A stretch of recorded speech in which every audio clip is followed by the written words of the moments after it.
Also, we would like to acknowledge the rest of the GSU key officials, the vice presidents, program heads, deans, and directors.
Progress is never by accident.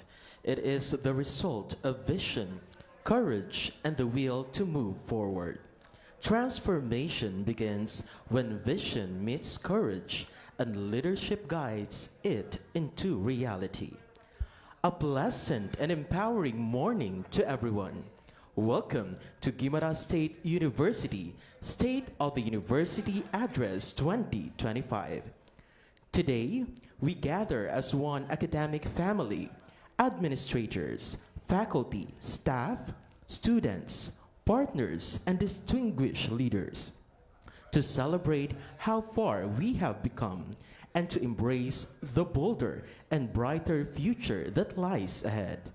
This morning is a moment of reflection, recognition, and renewed commitment as we look back at our achievements and listen to the plans that will shape Guimaras State University in the coming years.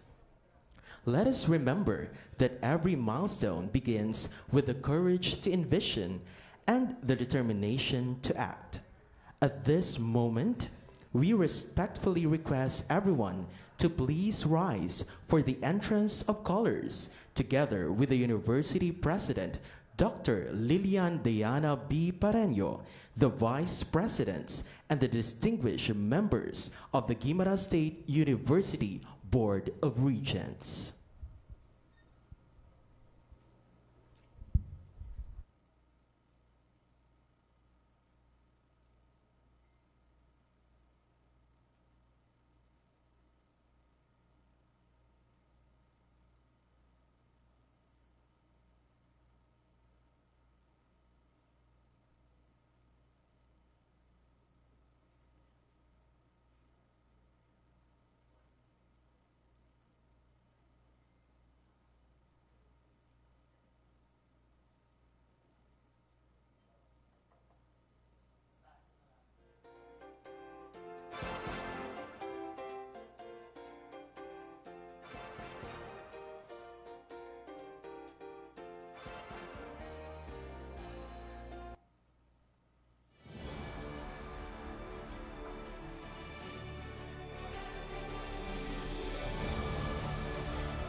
To begin our program with reverence and gratitude, please do remain standing for the invocation, followed by the singing of the Philippine National Anthem and the University Hymn.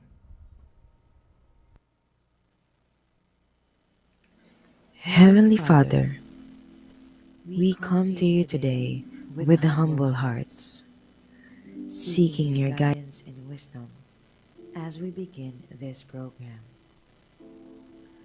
Lord, we ask that you would bless every person who has gathered here today. and that you would be present with us in a special way. We pray that this program would be a time of learning, growth, and fellowship for all of us.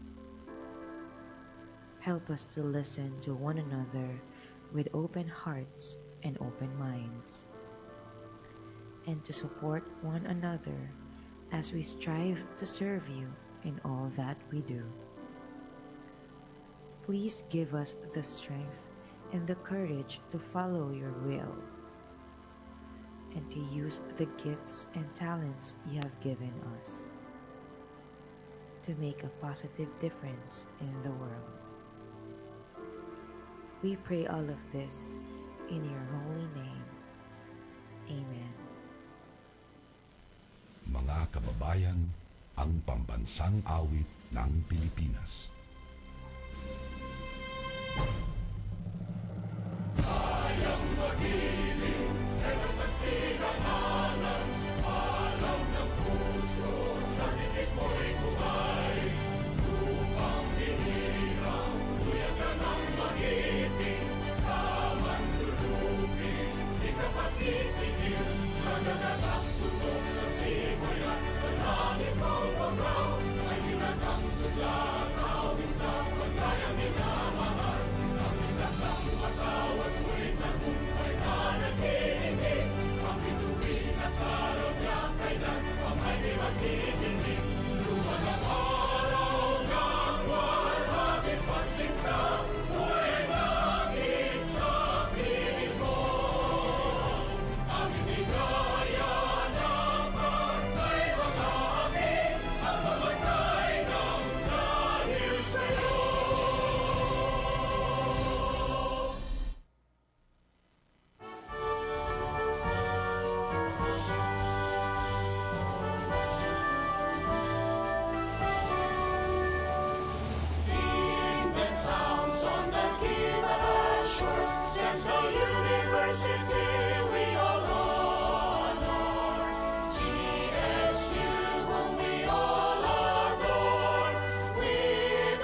Please be seated. To formally open today's ceremony, we are honored to call on a leader whose commitment to academic excellence and student development continues to elevate the standards of our university. Ladies and gentlemen, please welcome Dr. Early M. Martir, Vice President for Academic Affairs, to deliver the welcome remarks and statement of purpose.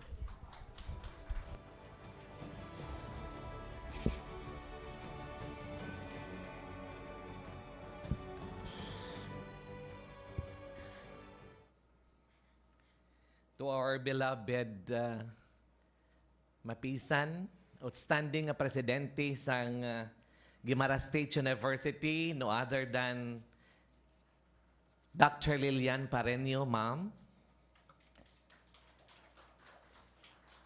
Our member of the Board of Regents, Dr. Johnny Fernandez, Dr. Sunny Ong, Honorable Jason Ismania, Honorable Kimberly Galimba, of course, our Vice Presidents, Professor Janet Aliman, Vice President for Admin and Finance, Dr. Julius Vergara, Vice President for Research and Extension, of course, our Chief Administrative Officer, Dr. Gabion for Administration, and Dr. Anlin Tumapang for Finance. Of course, our guests this morning, 𝐾𝐞𝐥𝐢 officials, dedicated faculty members, hardworking staff, our students, PTA presidents, and all our distinguished guests, thank you for your continued support and your commitment to elevating higher education in our province of Guimaras. It is my honor and privilege to welcome all of you to Guimaras State University, State of the University Address, a significant moment where we stand together not only as leaders and partners, but as one community united by a shared purpose. Today, we gathered with one vision to build a Guimaras State University that is future-ready, research-driven, globally engaged, and deeply connected to the hopes and aspirations of the Guimaras non people. The State of the University Address is both a celebration of what we have achieved and a commitment to what we must still accomplish. It gives us the opportunity to reflect on our journey, acknowledge our strengths, recognize areas that need enhancement, and present our plans to advance instruction, research, extension services, internationalization, infrastructure, and other vital areas of development. This annual address serves as essential purpose to present the university progress, share our strategic directions, and outline our development pathways for the coming years. It is a reminder of our responsibility to remain transparent, progressive, and aligned with the needs of our learners, our communities in our province. I also wish to express my heartfelt gratitude to our Guimaras State University officials, dedicated faculty, hardworking non-teaching personnel, and committed administrative staff. Your collective efforts fuel growth of our university and make it a dynamic and ever-evolving institution. To everyone present today, thank you for being part of this milestone. Your presence strengthens our resolve and inspire us continue building a more innovative inclusive, and forward-looking Guimaras State University. Once again, welcome to the State of the University Address. May today's gathering inspire cooperation, fresh ideas, and stronger partnership as we work together toward a brighter future for Guimaras State University. Mabuhay ang Guimaras State University at mabuhay tayong lahat.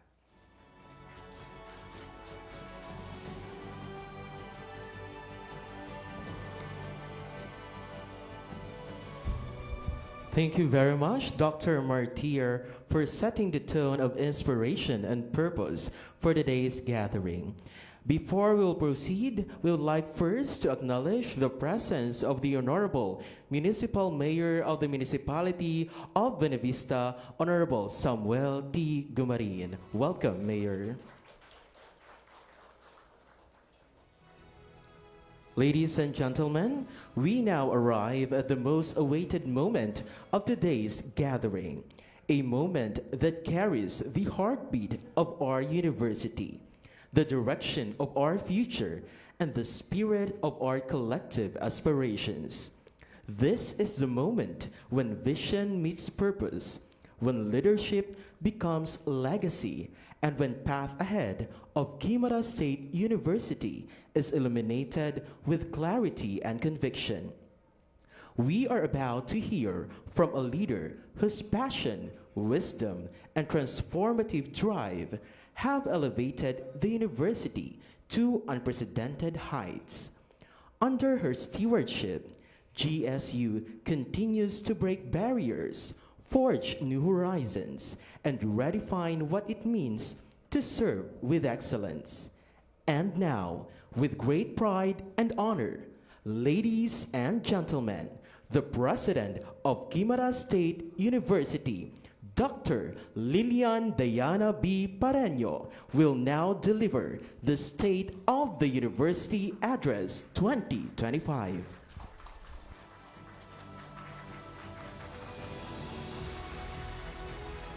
Thank you, everyone. Please be seated.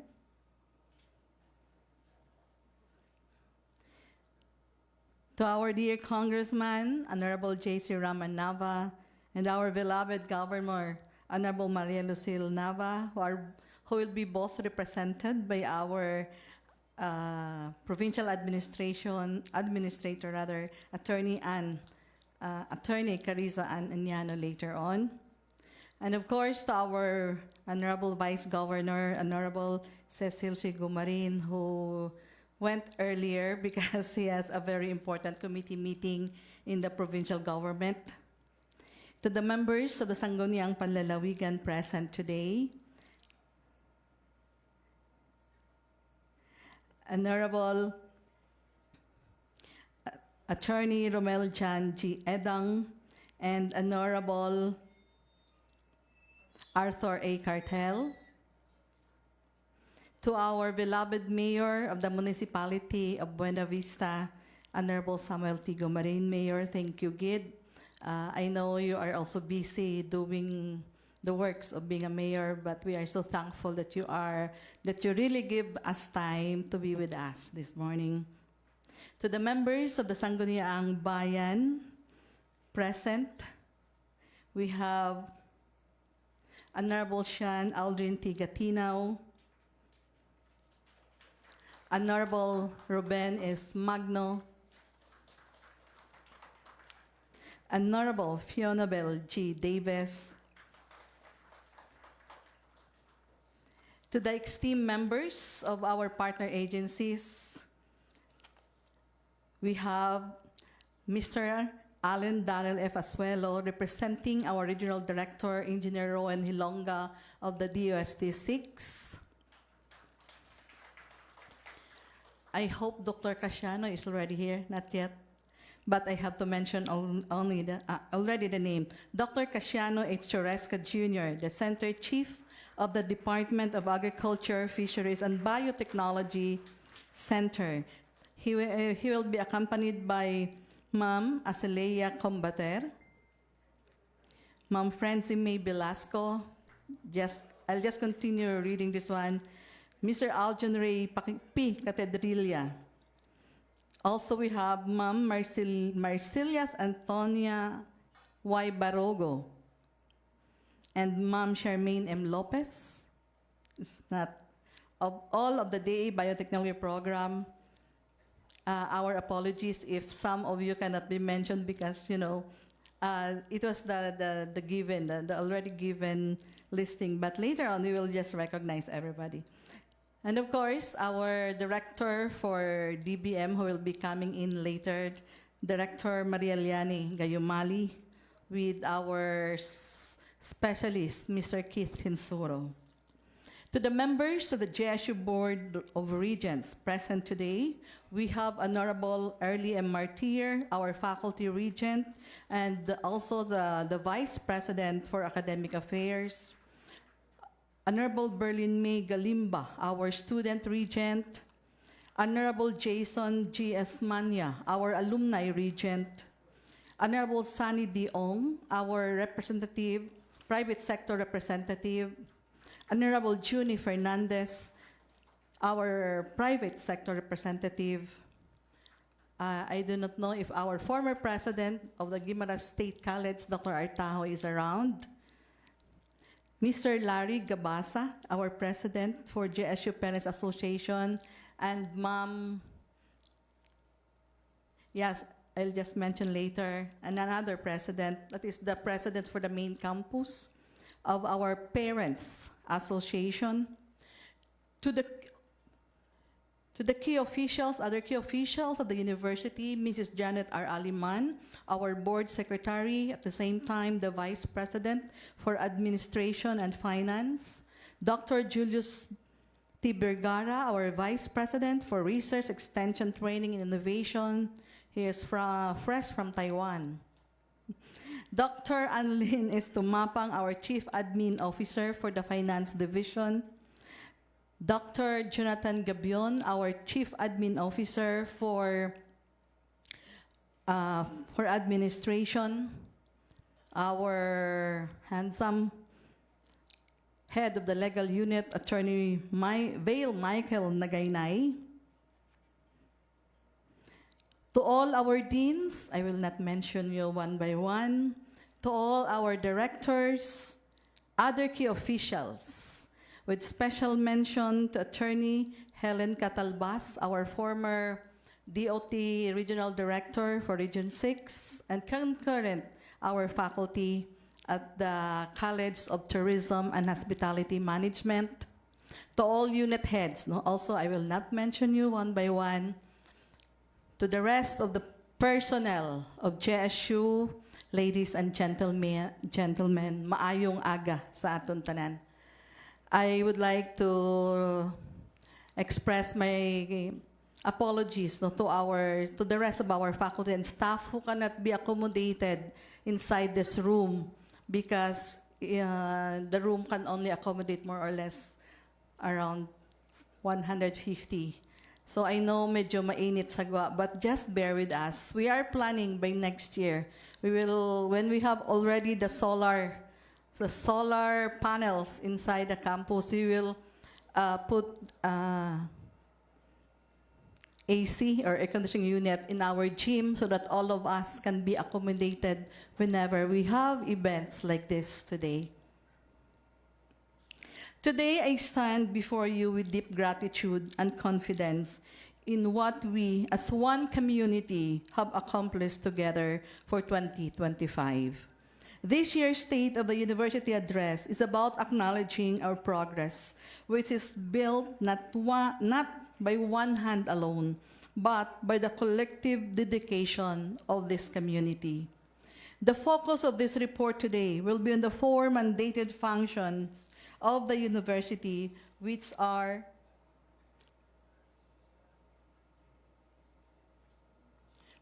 instruction, research, extension, and governance.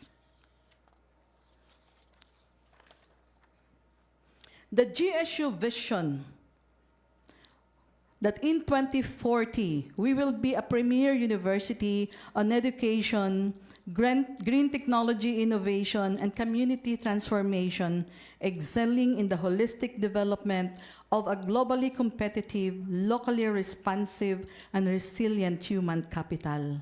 While our mission is to remain committed to produce globally competitive, technologically equipped, and research-oriented graduates through quality and innovative advanced and higher education programs in sustainable agriculture, fisheries, forestry and tourism, entrepreneurship, liberal arts, education, healthcare, sciences, and good governance.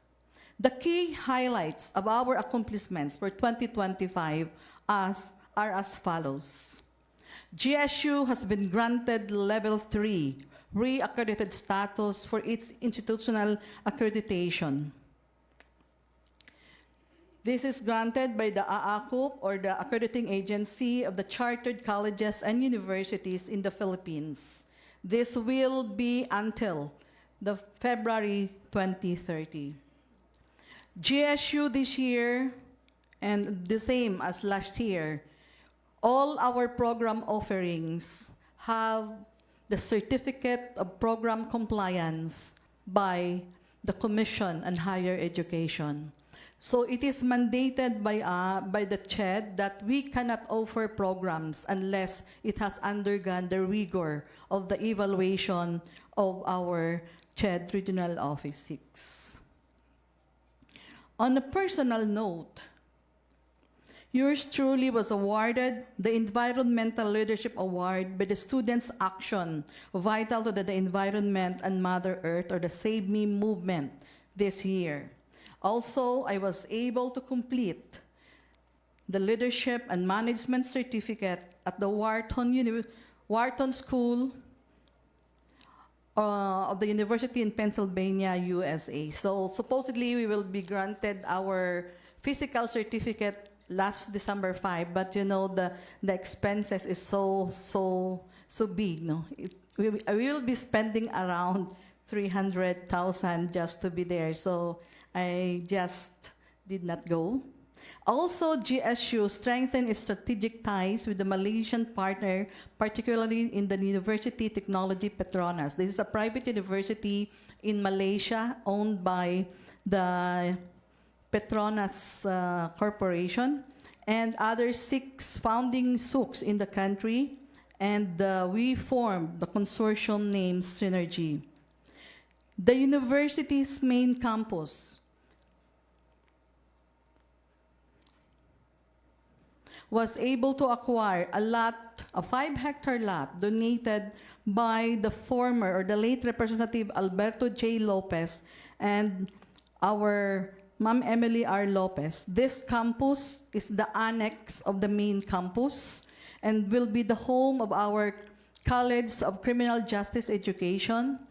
Our ROTC will also be housed there, and this will be, Mayor, the sports center. We will be developing this as the sports center of the Guimaras State University so that we can now host a regional meet if we have this one. So we are aiming that we will be able to rubberize this oval here in the main campus, as well as the annex if we can look for the fund, as well as we will be putting up a swimming pool that is Olympic-sized swimming pool, because that is also needed as laboratory of our students under the CCGE.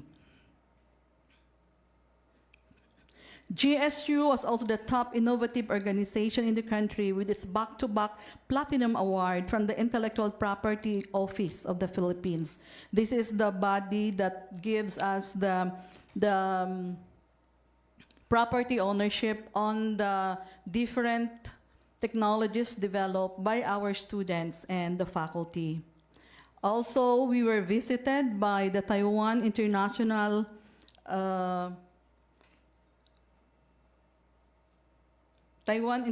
Talent Circulation, on the INTAC-based Philippines, together with the 𝐏ED this year, and they were able to look into the different areas or places here in the Guimaras. So currently, we are also pursuing our international relationship with some of the universities in Taiwan.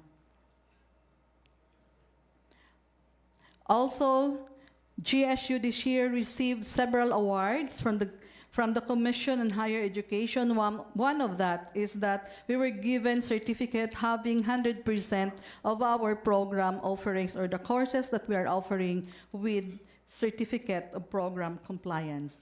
Also, we received several recognition and awards coming from our partners and other agencies where we have collaboration.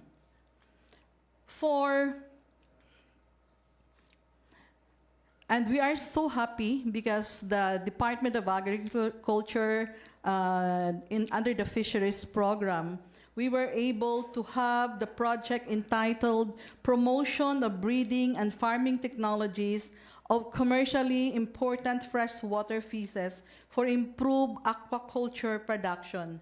This is in cooperation with the provincial government of Guimaras, the Bureau of Plant Industry, Guimaras National Crop Research, Development and Production Support Center, or the BPI-GNCRD-PSC.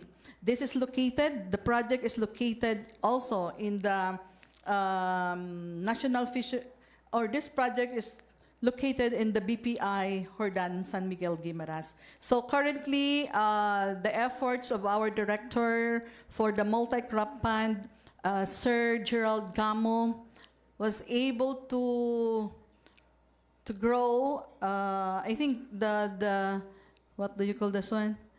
The fingerlings are now big, and now they can be distributed anytime once they are ready.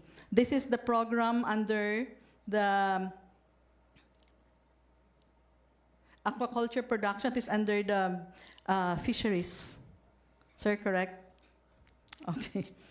So this is also a good laboratory for our students. Many of our students are helping our director there.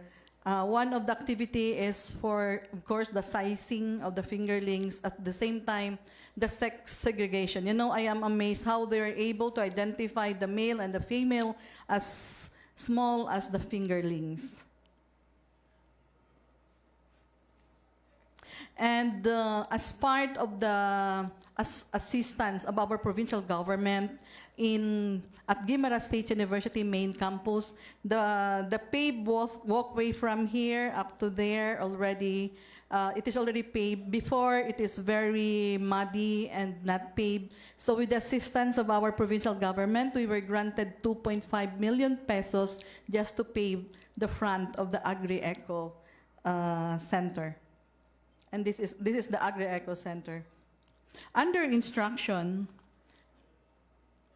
we have our main campus, the Salvador campus, and we call this as the comprehensive campus. This is where a lot of courses are being offered.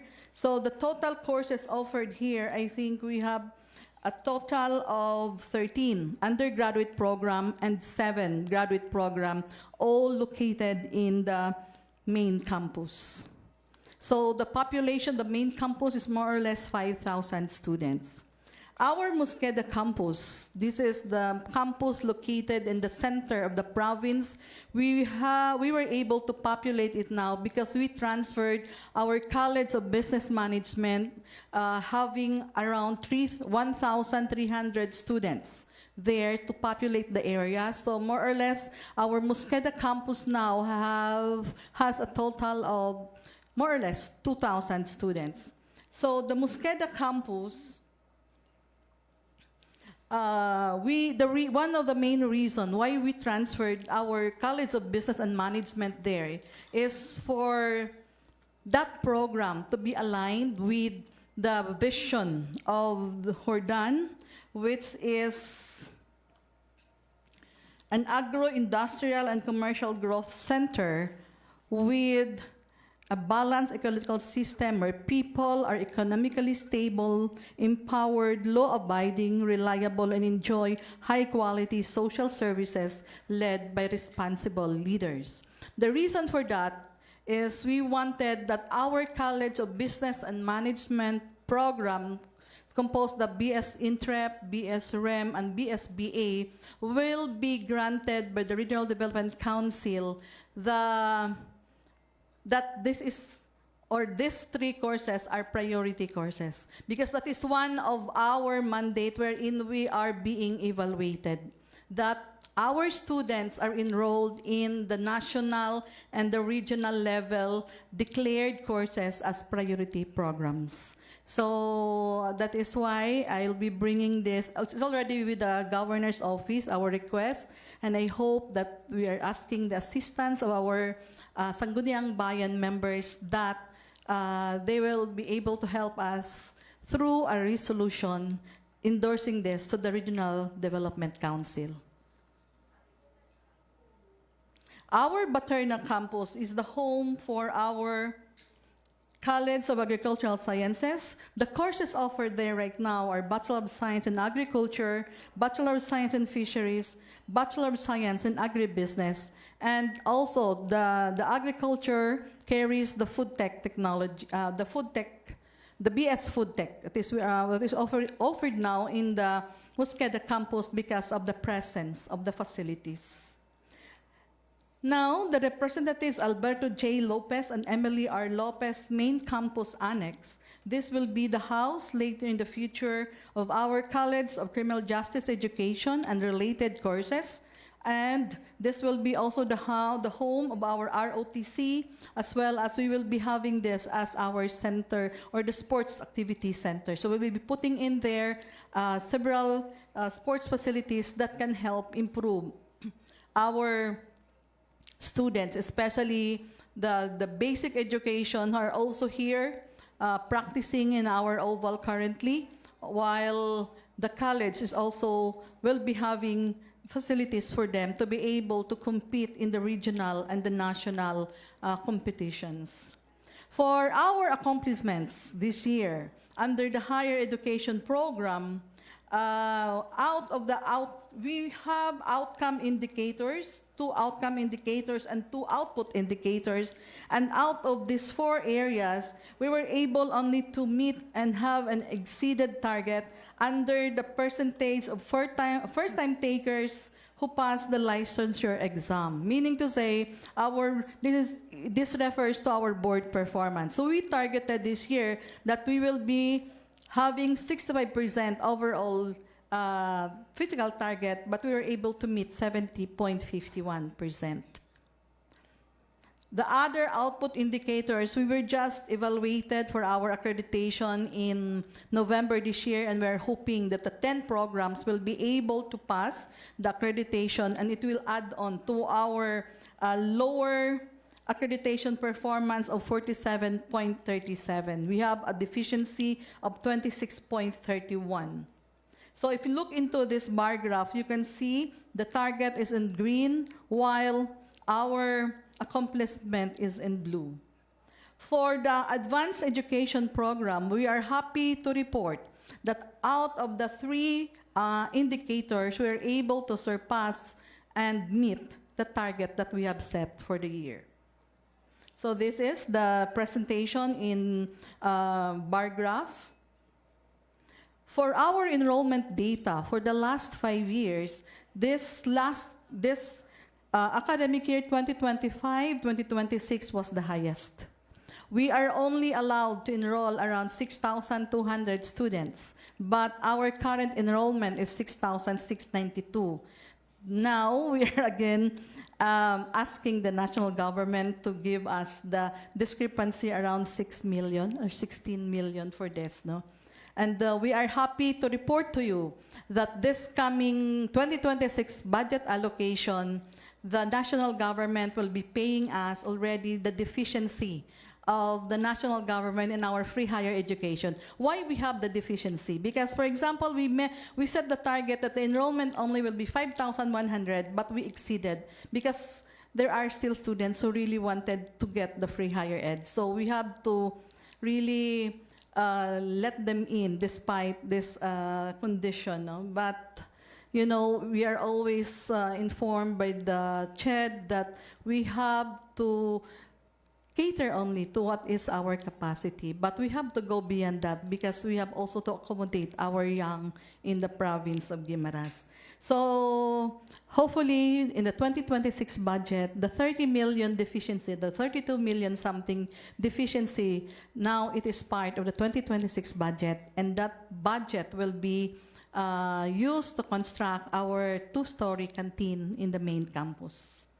So for the undergraduate enrollment, the highest is the College of Business and Management, and now they are found in Hordan, in our Mosqueda campus, followed by the College of Engineering and Industrial Technology and the College of Teacher Education. For the undergraduate priority and non-priority programs, the non-priority is more than the priority. That is why we cannot really meet our requirements based on our performance, because enrollment in the priority and non-priority program is part of our accomplishment. So we have only 55 priority programs, and we have 45 non-priority. For the graduate program, the highest so far was around 2,567, and currently we are having the enrollment of 2,351. That is the reason why during Saturdays and Sundays, you can see that the flow of commuters is somewhat different. During other days, it is from here, from Buena Vista, going to Iloilo. But on a Saturday and a Sunday, many of them are from Iloilo to Buena Vista because of the graduate students that we have here, having our graduate students who are enrolled in our programs here. So the bulk of our enrollment under the graduate program is in the Master in Education. As for our board performance, as I mentioned, not all of our performance met the national passing percentage. So that is why I am really driving and having our deans to make the necessary arrangement that we will be able to even meet the national passing percentage, because the meaning of not meeting the national passing percentage, if we have 3 consecutive lower results lower than the national passing percentage, our program will be under moratorium. So currently, our CREAM, our BSREM, and engineering. But we have already talked with our deans that we have to do something in order that we will be improving our performance. But our College of Education, they have maintained their good performance. And then also the BS Agriculture and the BS Fisheries. So as I mentioned, our undergraduate program with COPC is 20, and for the graduate program, we have 7. And we receive government recognition for these efforts. And we are proud to report today, Dr. Julius Vergara and Dr. Helen Vilbar went to Taiwan to join the UI Green Metric World University Rankings. You know the ranking right now? Well, good morning, Ma'am Gayumali. I would like to welcome our director for the BM, Ma'am Liani. Thank you for coming. Sir Kit, thank you for coming.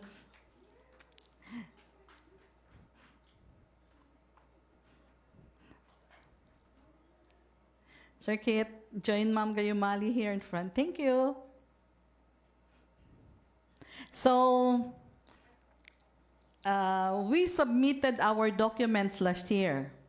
Now, we were one among the universities in the Philippines that were ranked in the UI Green Metrics. So we are 4th in region 6, meaning there are only 4 applicants in the whole region, and GSU is number 4. And we are ranked 88 in the Philippines, and we are ranked 1,679 in the world. So we are going to improve our submission of our compliance in 2026, and the rank will be improving. For accreditation, we have a total of 5 programs under the undergraduate program level 4, while we have 2 level 3 and the rest level 2 and 1. For the graduate program, our accreditation, we have 3 programs level 4, 3 programs level 2, and the rest is candidate status. So our graduate program, we are proud to say that they have higher accreditation level. At the same time, all our graduate programs are accredited. In the area of internationalization, we were able to have relationship or linkages with many of the universities in Southeast Asia. We have there in Thailand, Indonesia, Vietnam. And we are looking into China, and we are looking into Indonesia, India.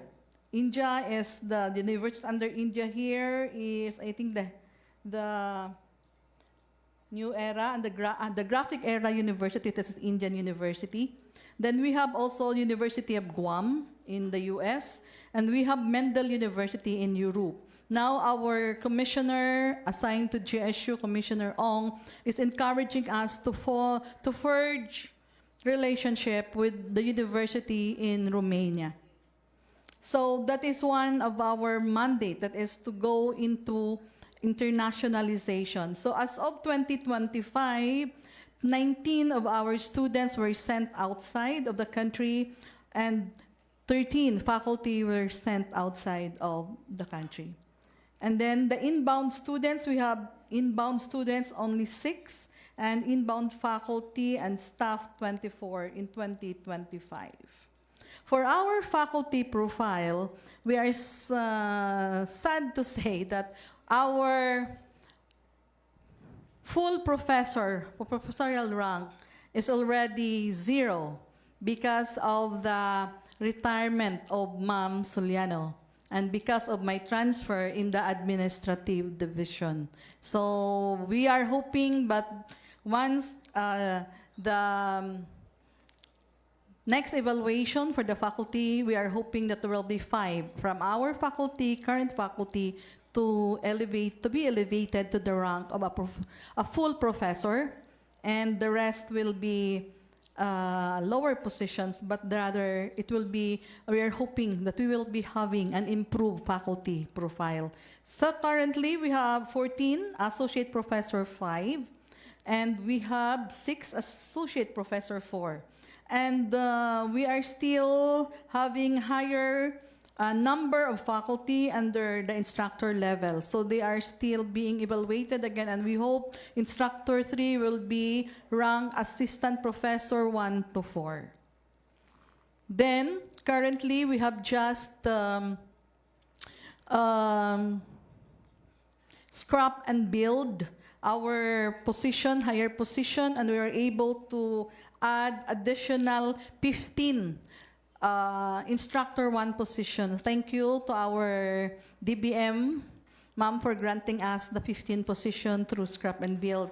And hopefully by next year, I will be able also to scrap my current academic rank, that is Professor 6, to get additional instructor 1 position, so that the regular teaching positions at Guimaras State University will be increasing, because there is no additional regular plantilla position given to us on a yearly basis based on our GAA.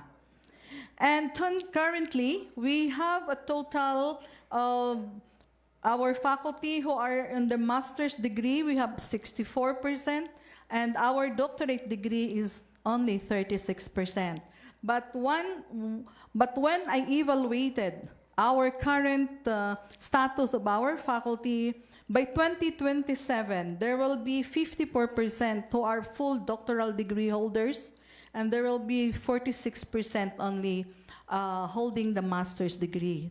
The challenge now by the Commission on Higher Education for all our faculty, no doctoral degree, you have to perish, according to our chairman. You know, we are challenging because the ball games is not only on the master's level, rather on the doctorate degree, especially we in the academe.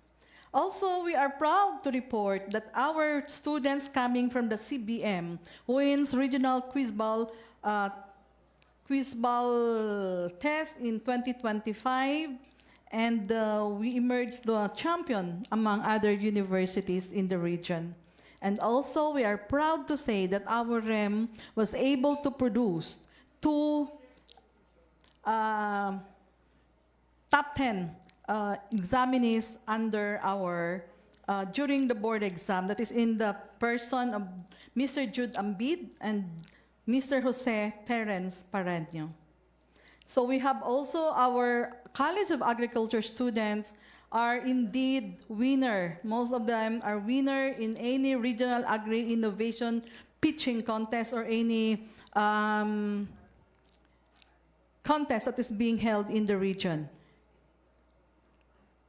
Also, GSU bags the first runner-up in the inaugural 𝐾𝐽 folk dance competition with Bulaklakan, our showcase dance.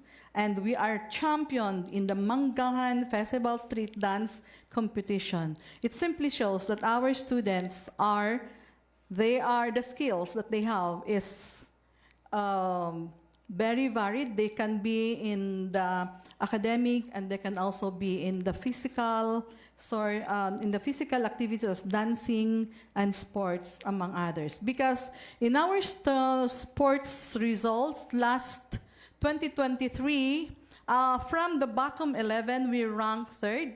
2024, we ranked 4th. So, meaning to say, our students from Guimaras is really competitive. In the area of research, among the output indicators, we were able to meet and even exceeded our targets. Ma'am Liani, this is our now final report for research. This is where we are being evaluated, and this is the basis of the national government to grant us our budget. So for the research, the green again is our target, and the blue is our accomplishment. So we were able to meet and even exceeded our target, and all our research outputs is aligned with the 17 SDGs. So we see to it that all our activities in research are aligned with the sustainable development goals of the world. No? The same is true with our research publications.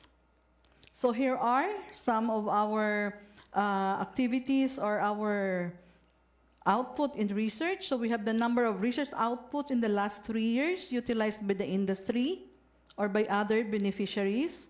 We have number of research publications. These are the listing. We have a total of 23. While the externally funded research, we have ongoing 2. These are all funded by PSHERD and under the banner of the OST. Thank you, Sir Darrell and Sir Rowan.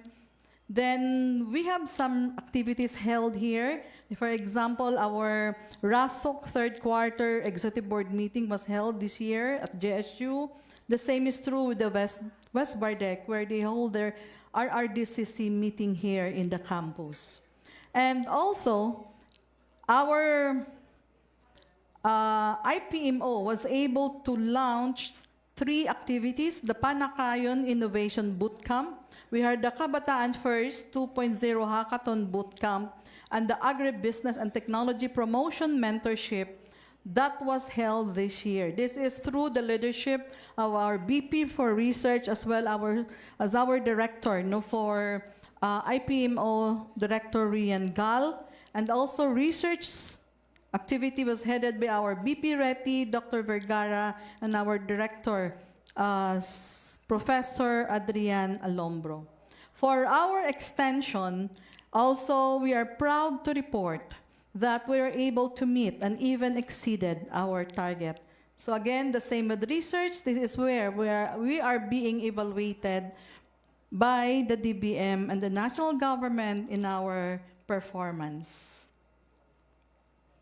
So the same is true. This is the bar graph showing our accomplishments in the field of research. And we are happy. This is the efforts of our former director, Dr. Margie Y. de la Cruz, and the current director, Professor Daisy Ebiesa, under the leadership still of our BP Reti, Dr. Vergara. So these are the SDGs where our programs under the extension are anchored upon, and majority of the program with under SDG 4, that is quality education. That is what we have extended in the community, among others. So we have here partnerships and linkages, so I'll just not read them through. We have a total of 60 partnerships and linkages. So far, I think this is the highest in the region. Because when we meet with some other SOCs, others are having a little bit lower, but ours is so high. I don't know how they will cope with this. So these are the different programs and projects that were undertaken for our extension. And we are also happy to report that our extension program received an award coming from the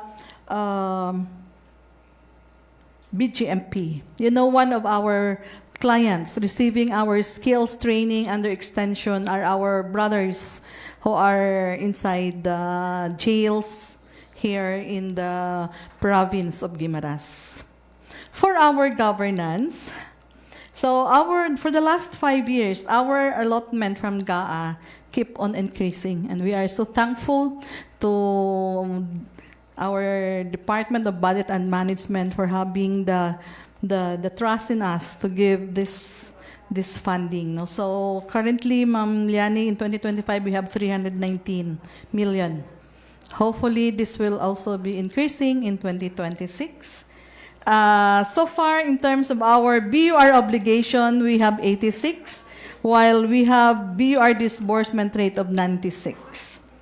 For the internally generated income, we have now a total of 524 million. You will wonder why we have this big, because we have allotted 120 million for our admin building. You know, admin building is not funded by the national government. They don't fund admin building, so it will really be coming from the income of the university. So we will be showing later on the building that we are planning to put up as our admin. So for our internally generated income, we have a very low BUR utilization rate for 2025 because of the problem that we still have to familiarize ourselves with the new procurement law. That is why some of the repairs and maintenance and projects funded by the local income is still pending, still being processed. But we have also the disbursement rate of more than 100% because we have to pay our previous accounts with this. So currently, the total personnel of GSU, both the COS, regular and non-regular, and part-time faculty, we have a total of 532.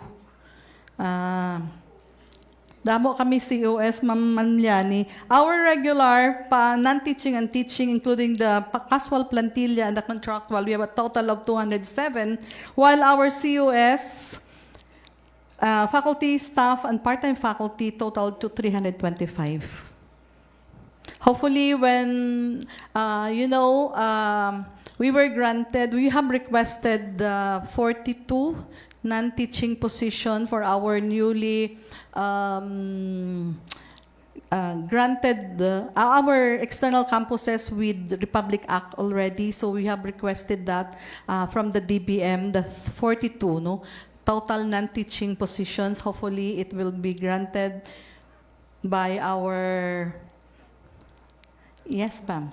Gina-evaluate ni Sir Kit. So that is 42. And then we have, for rows 2, we have a total of 59.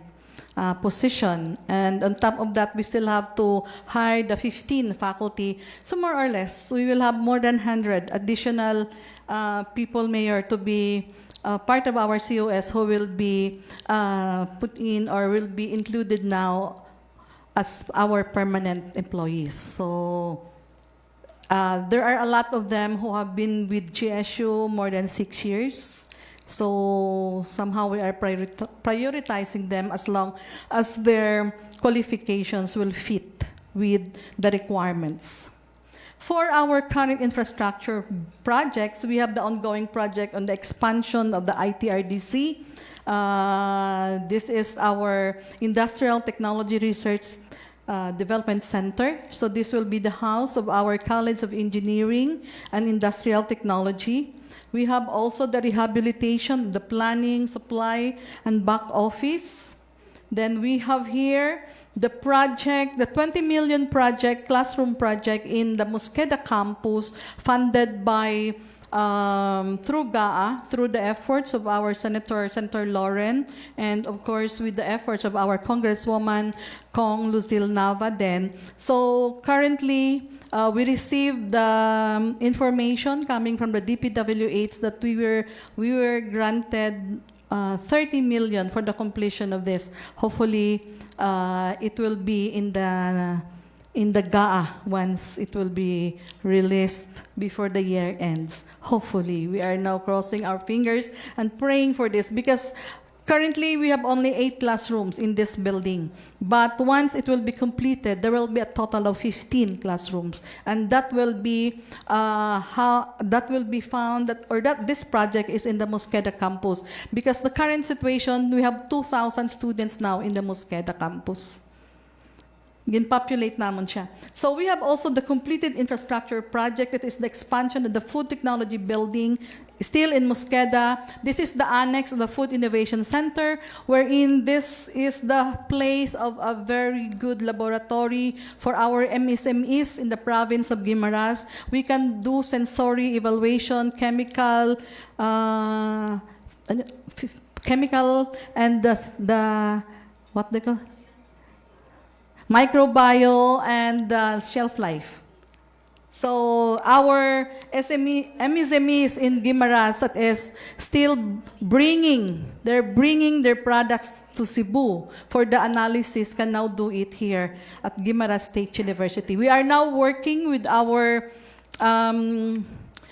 recognition from the BFAD for this because we cannot do the laboratory analysis unless we are given the accreditation by the Food and Drugs.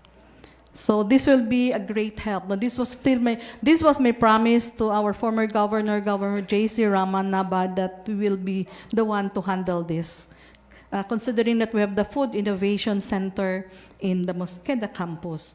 So we have several repair and maintenance projects totaling to 14.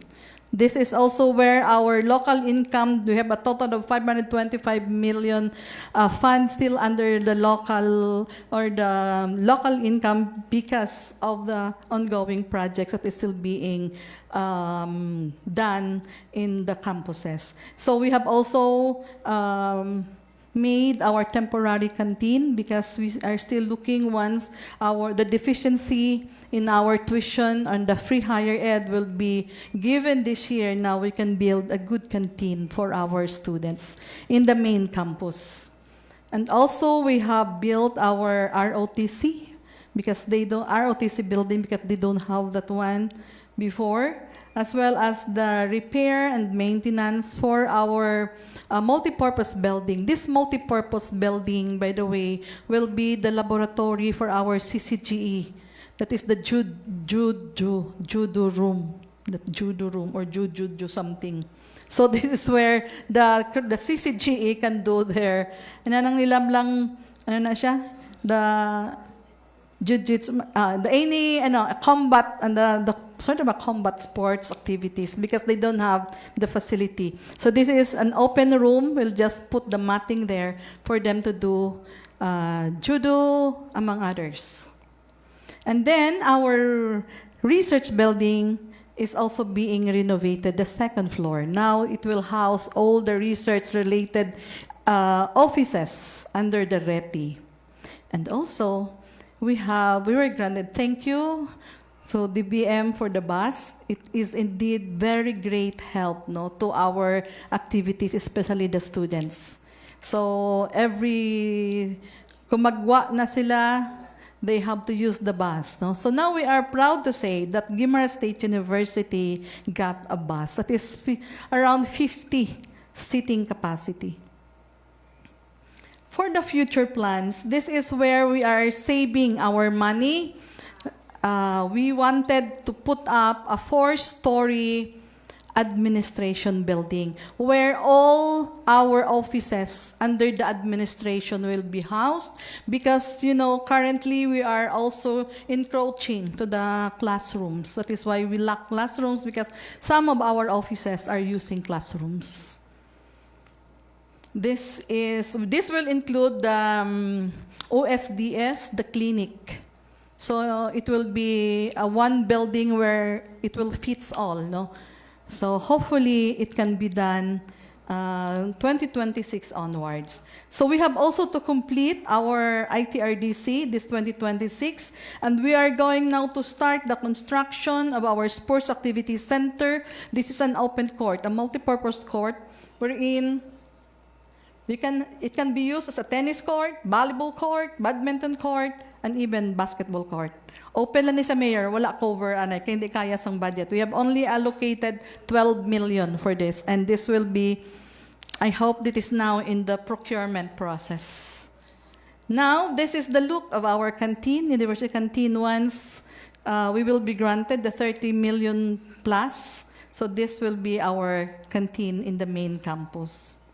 And hopefully, we are looking forward that our Mosqueda campus is also growing bigger and bigger, that we will have a good library there. Then, in 2028, we're hoping that the frontage of our main campus will be used as commercial spaces, so that we can rent it out for additional income of the university. For part of our future project, still under DUST, this is funded by DUST. So we are having this project, Integrated Innovation Hub System, advancing technology, knowledge transfer, entrepreneurial growth on-site and on the move. This is through, again, the efforts of our DUST 6. So the budget provided to us is 4.1 by our DOST Regional Office 6, and the GSU contribution is 1.1. So this will be the proposed physical iHub. This is where we can develop, the students, stakeholders can develop their ideas and create some research, innovation, among others. And this is our mobile iHub. So it is a laboratory on the go. Okay? So this will be housed in the Mosqueda campus. And also, this is now the establishment of a food analytical laboratory in the GSU Western Visayas Food Innovation Center, a support to the toll manufacturing and R&D project. So this is also funded again by DOST with a 4.4 million funding, and that will be the look of our laboratory once completed. I would like to welcome Attorney Carissa Ann Iñano. Attorney, good morning.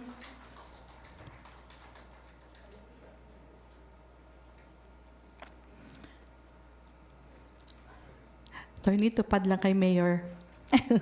Sige. So for our offering, the future offerings that we are planning for the main campus, that is the Salvador campus, we will be offering BS in Social Work, BS in Civil Engineering, BS in Bachelor of Arts in Psychology, and the Bachelor of Science in Packaging Engineering. For the Mosqueda campus, because of its proximity to the hospital there, that is where we are going to offer our medical courses. So the easiest medical courses that we can start with is only pharmacy because it does not entail a lot of laboratory.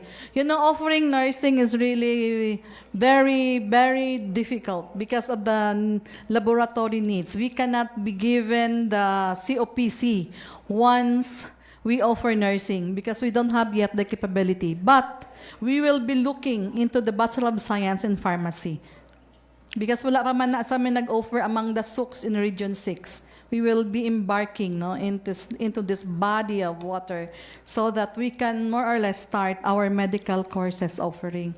The Baterna campus will be opening there this coming school year, academic year, the Bachelor of Science in Environmental Science. So we already have the faculty and we have the facility there in our agriculture or in the Baterna campus. For our quality assurance, you know, dili kami nagapaindi sanay with other SUCs, no? So mambal siya, worry rank or the world university ranking. Because the ranking now is not just local, it is now international. So we have already submitted our documents for the THE, the Times Higher Education. We are crossing our fingers that we will be ranked there. On Worry, we will be submitting this December 19 or before December 19. The QS World University Ranking, medyo mahal. We are to pay 3 million for this. So medyo ginapahigad-higad kaya we don't have the fund yet. But for the Philippine Quality Awards, this is under the national government, DTI. So the awarding of the PQA is in Malacanang. We are aiming for that in 2026. Then, in terms of our offering, aside from the program offerings, these are now the current initiatives of the Commission on Higher Education. The first one is the ODEL, or the Open Distance and E-Learning. Meaning to say, we can have or we can offer courses even our students are in their respective provinces away from Guimaras through this facility. Our advisor, by the way, is the UP Open University System because they are also the one accrediting this program. Hopefully, if we will have already the equipment for the ODEL, we will be starting the offering of our programs. Then the ETIAP, or the Expanded Tertiary Education Equivalency and Accreditation. This is a good offering for our OFWs. So we will be tying up with OWA for this because this is also our OFWs who wanted to complete their 4-year degree courses, but they were not able to do so because of that they had to work outside already and so on. If they wanted, so they can avail of the ATIAP. So we will be having it in 2026. We will be preparing our program for this.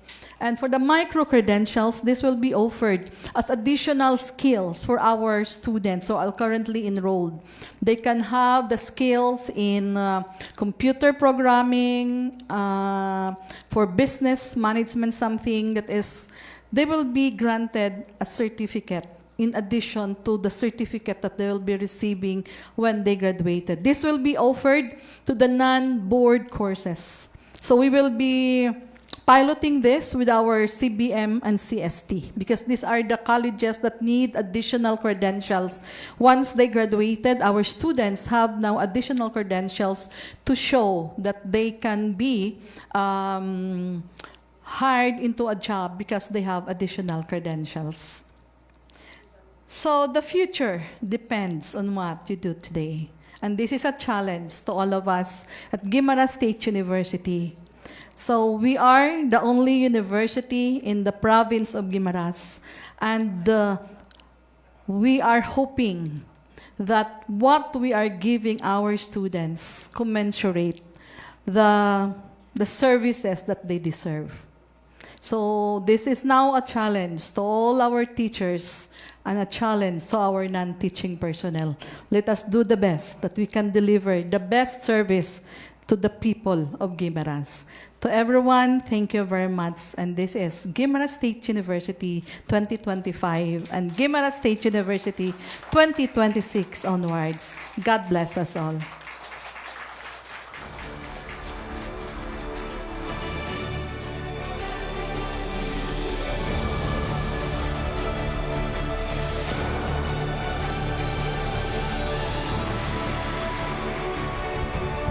Thank you, Dr. Parreño, for that wonderful, visionary, and future-defining address. Truly, your leadership continues to inspire us to dream boldly and achieve greatly. Your words remind us that with dedication, collaboration, and commitment, we can overcome challenges, embrace opportunities, and shape a future full of promise and excellence. We are energized to carry forward your vision with passion, purpose, and pride. At this moment, we have the distinct honor of hearing from our distinguished partners in public service, whose guidance, support, and collaboration continue to uplift Guimaras State University and the province of Guimaras. Our first speaker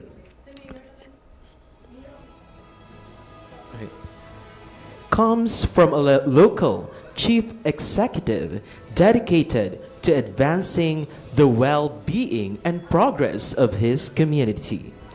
Please welcome Honorable Samuel T. Gumarin, Mayor of the Municipality of Buena Vista, to deliver his message of support.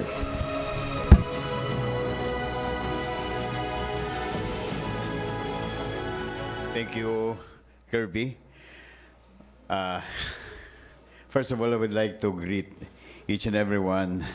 Advance Merry Christmas. Congratulations to Jesse, to the presentation of our President Parreño, sa members of the Board of Regents, nga rin sa itong natubangan, sa kay Regional Directors and DBM, first time ko na makita si Ma'am 𝐏𝐚𝐫𝐞𝐬𝐢, Ma'am Liani. Representative ni Sir Kit, ni Sir Rowan Hilunga, taga-diri man ni Saton, nablos apo ni Choy Sinong, si Allen Darrell Azuelo, our very own former regional directors ang tourism sa Region 6, si Ma'am Helen Catalbas, sa kay Sir Kit, representative sa duha naton ka nanay-nanay kag tatay naton sa probinsya sa Guimaras. Governor Lucille Nava kag Congressman J.C. Ramanaba. Here with us is Attorney Carissa Iñano. Duhay ka mong plakpakaw. Sa mga sangguniang palalawigan, the 9th sangguniang palalawigan, the 11th sangguniang palalawigan. Ari diri subong si Romel is board member Romel Idang. Sa partner ko sa Banwasang Buena Vista, members of the Sangguniang Bayan, Toto Rex Fernandez, Funabel Davis, Honorable Ruben Magno, sino pangara dira, the Vice President sang ni Ma'am Parreño, si Miss Niknik Aliman, si Sir Early Martir, si Sir Dr. Vergara, sa tanan nga mga deans nga ra dira, kag sa mga spectators naton sa Sagwa. Nakita ako si Sian Aldren Gatinaw, Sangguniang Bayan members naton. For 120 years, ang Banwas ng Buena Vista has journeyed. Half of it journeyed together with the Guimaras State University. We started as Guimaras State Vocational School, we ended up Guimaras State College, and now we are Guimaras State University. Hearing the State of the University address, nakita naton how our university, our very own, has progressed from that medyo matawag naton gamay nga school kung sa diin nag-house, nag-educate sang halos 90% nga personnel sang aton nga munisipyo sang Banwa sang Buena Vista. Like with the Guimaras Vocational School, we started a 6-class municipality. Nag-improve kami from 6, nagligad nga binulan January, nag-first class kami.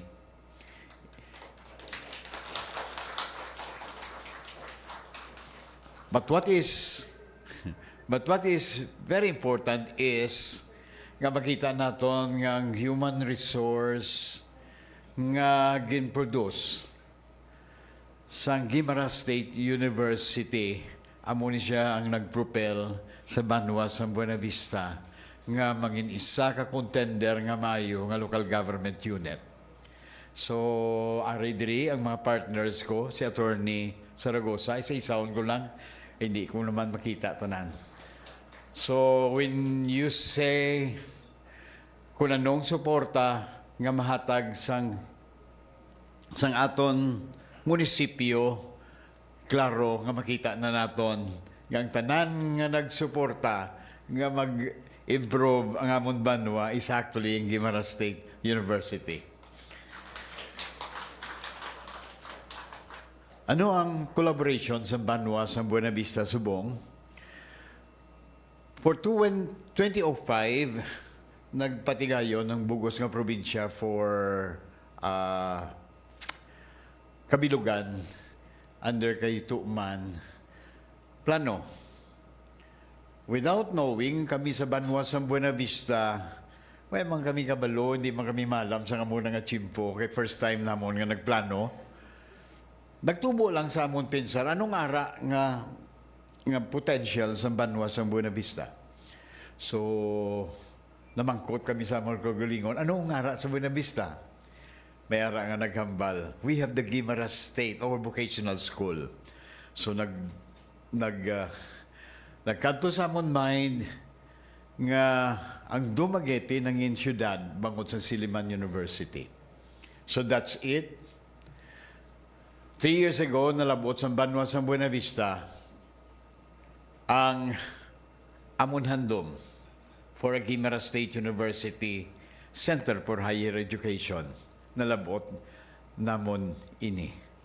Ang next nga dapat namon labuton is a better link between Panay and Negros. So naga puti-puti subong, basi pa lang, dason tuig, magotonda si Ma'am Milungga kung may pundo na gid man niya ang bridge. Kaya hindi kami ako commit dire.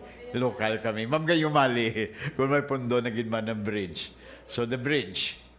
With all of these developments sa RDC, no? So with all of these developments sa Banwa kag sa probinsya sa Guimaras, out of that pagplano sang nagligad, daw amat-amat siya, no? So kung nakita naton ng presentation, amo to ang mga kinahanglanon sa probinsya sa Guimaras lagi na gid sa Banwa sa Buena Vista now to propel us for the next level. What is next level for Buena Vista should be must be desisyonan sang tanan. Kag labi kag sa tanaw sa labi kag labaw sa tanan. Will be guided sang amon sang aton nga Guimaras State University. So without further kung ano pagidman, we know nga without Guimaras State University, ang amon Banwa mahinay ni siya magulag. So without supporting it, medyo mabulubudlay mangguro para sa State University. Pero kung State University hindi magsuporta sa amon, budlay man. So dapat magsuportahan na kami para ma-realisar manamon kung diin pakadto ang amon Banwa for the next 20 years again. So, let us clap to each and every one of us kag sa liderato sa aton presidente, Ma'am Lilian. Thank you kag mayong aga sa aton tanan.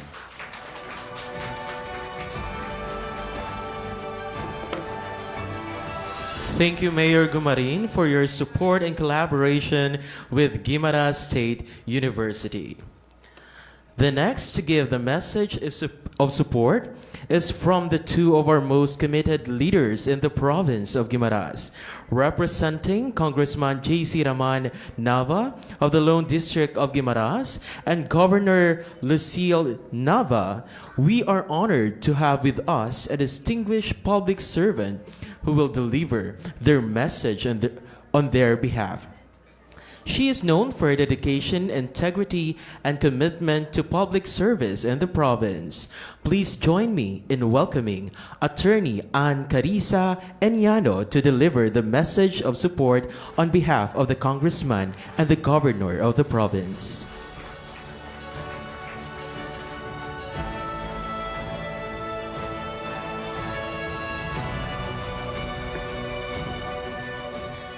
Thank you to Mayor Sam, our GSU President, Dr. Lilian, honorable guests, stakeholders, Merry Christmas and advance Happy New Year.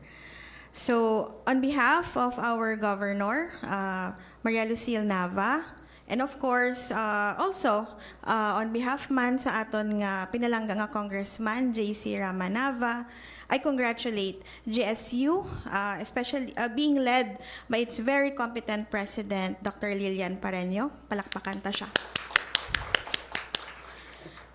So, ever since, the commitment of our two leaders has always been strong with GSU.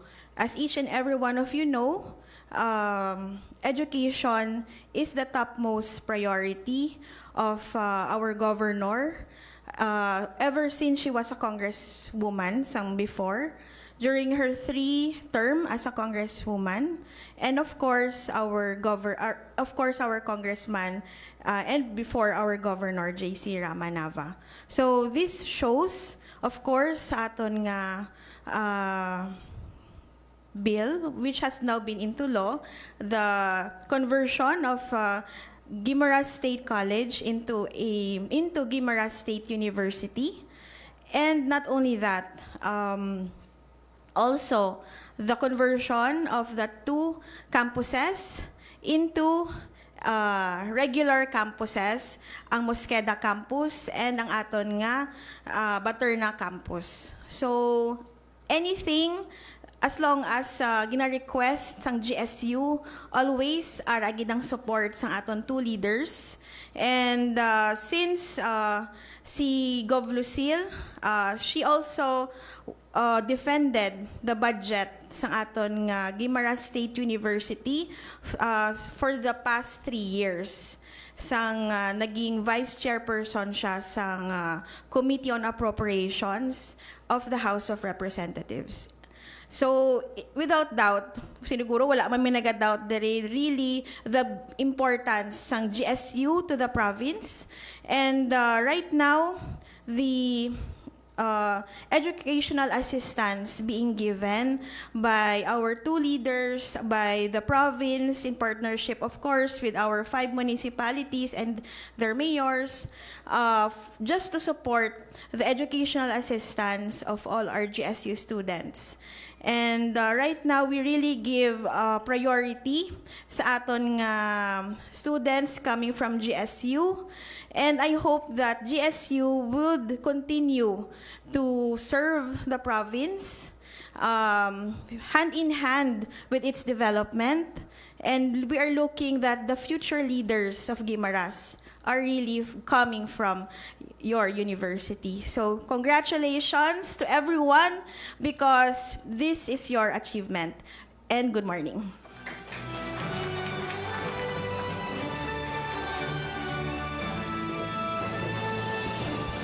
Thank you very much, Attorney Iñano, for delivering the heartfelt message of support on behalf of the Congressman J.C. Ramanava and Governor Lucille Nava. We truly appreciate their continued commitment and partnership as we work together for the advancement of our province.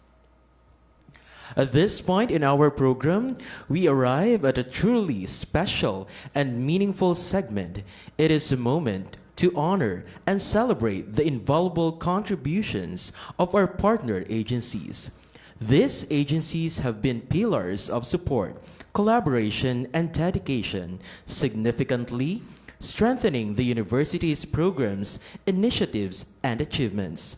Their commitment has been instrumental in advancing the mission of Guimaras State University, and today we proudly recognize each agency for its exemplary partnership. To formally lead this recognition, may we call upon the University President, Dr. Lilian Diana B. Parreño, together with our esteemed University Vice Presidents, Dr. Early M. Martir, the Vice President for Academic Affairs, Dr. Julius T. Vergara, the Vice President for Research, Extension, Training, and Innovation, and Mrs. Janet R. Aleman, the Vice President for Administration and Finance, for their ceremonial awarding of plaques of appreciation.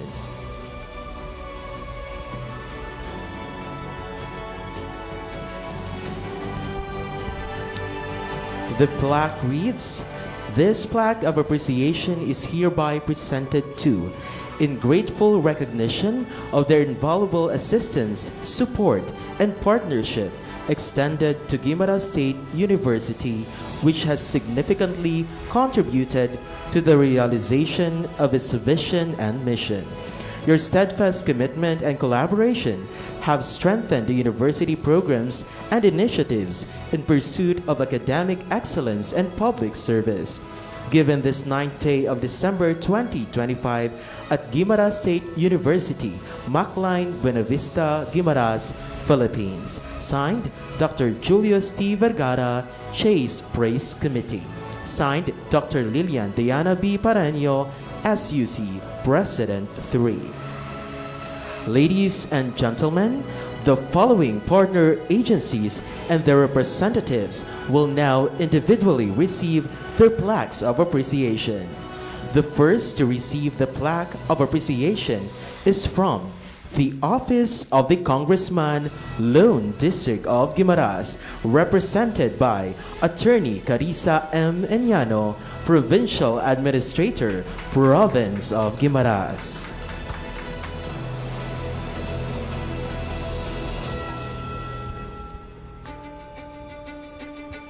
The same plaque of appreciation is also given to the Office of the Governor, Province of Guimaras, headed by Honorable Maria Lucille L. Nava, the Governor of the province, to be received by the same person, Attorney Carissa Ann M. Eñano.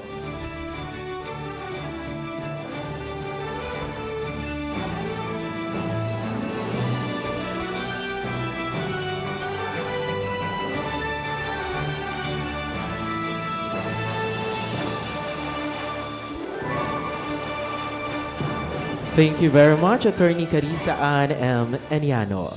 Next to receive the plaque of appreciation is from the local government unit of the municipality of Buena Vista, Province of Guimaras, to be received by the Municipal Mayor, Honorable Samuel T. Gumarin, MD, MPH.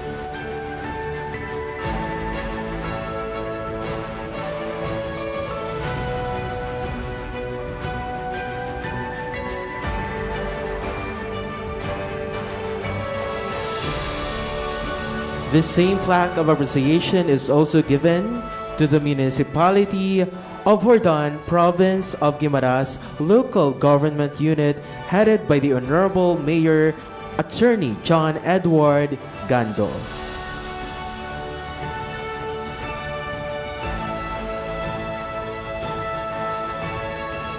And of course, the same plaque of appreciation is also given to the local government unit of the municipality of San Lorenzo, province of Guimaras, headed by the municipal mayor, Honorable 𝐏𝐵𝐞𝐬𝐢𝐝.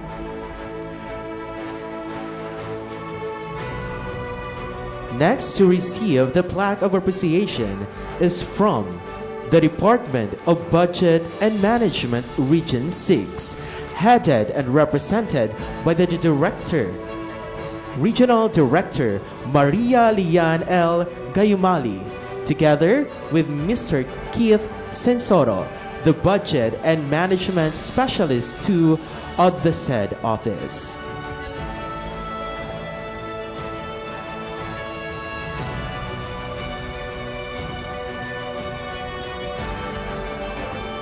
Thank you so much, Director 𝐏𝐚𝐫𝐞𝐬𝐢𝐝 and Mr. Sincero. Next to receive the plaque of appreciation is from the Department of Science and Technology Region 6, headed by the Regional Director, Engineer Rowan R. Helonga, CESO 2, to be represented by Mr. Allen Darrell F. Asuelo, DOSC Guimaras Provincial Director.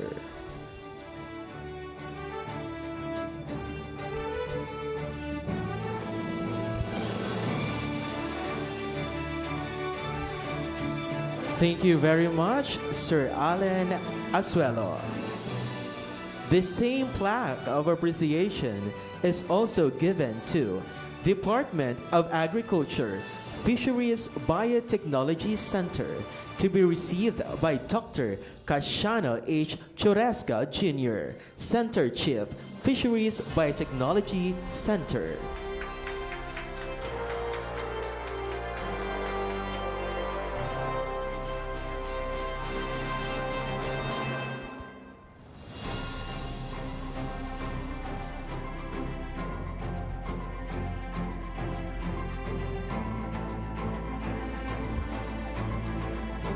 Thank you so much, Dr. Casiano.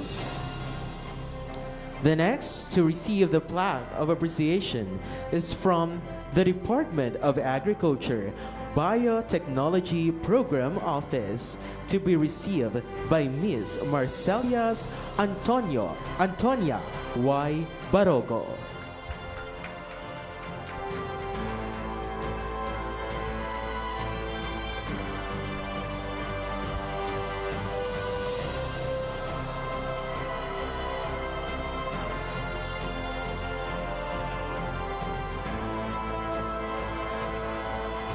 Thank you so much, Ms. Barogo, for representing the Department of Agriculture Biotechnology Program Office. The same plaque of appreciation is also given to the Commission on Higher Education Regional Office 6, represented by Dr. Raul F. Muyong, the Regional Director.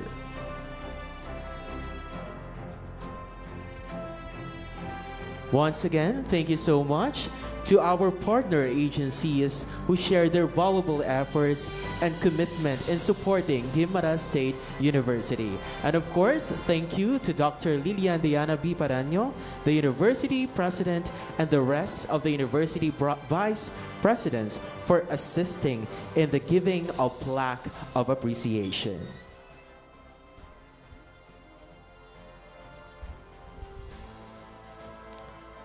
To formally conclude this meaningful gathering, may we call on Dr. Jonathan S. Gabion, CAO Administrative Division, for the closing remarks. Sir?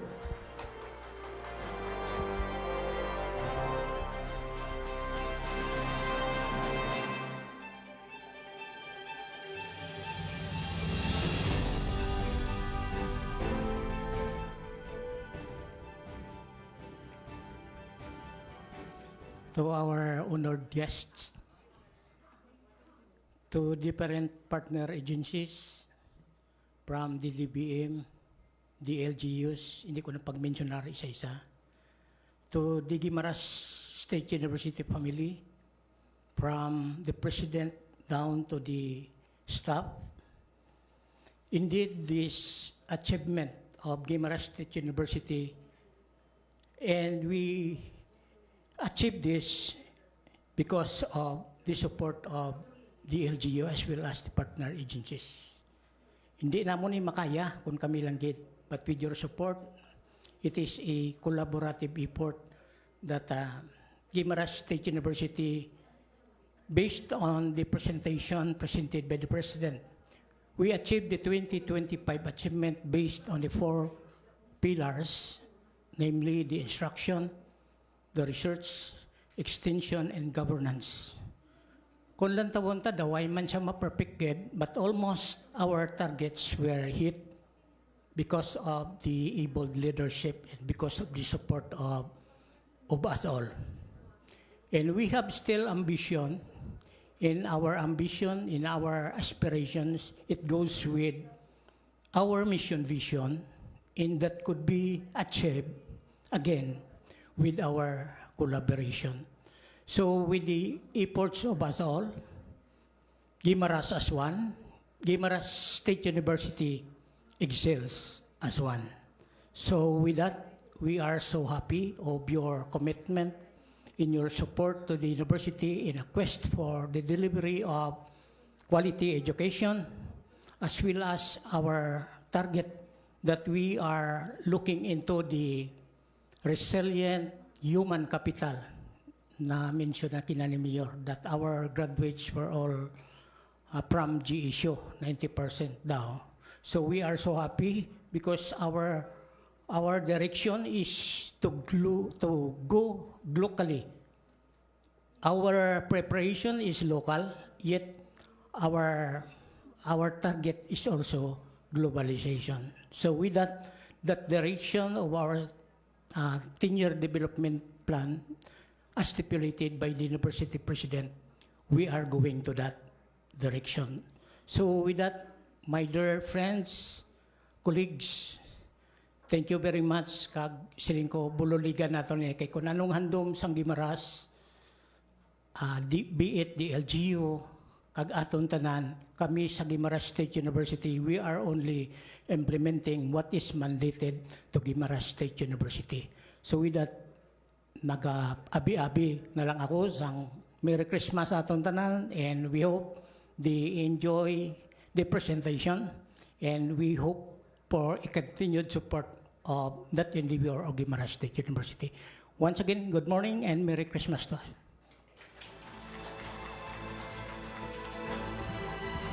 Thank you so much, Dr. Jonathan G. Gabion, our COW Administrative Division. With that, ladies and gentlemen, thank you for being part of this significant milestone. Together, let us continue to dream, build, and rise for the future of our university, for the people of Guimaras, and for the generations yet to come. This has been your host, Sean Kirby Malones. Happy holidays and have a wonderful and inspiring day ahead.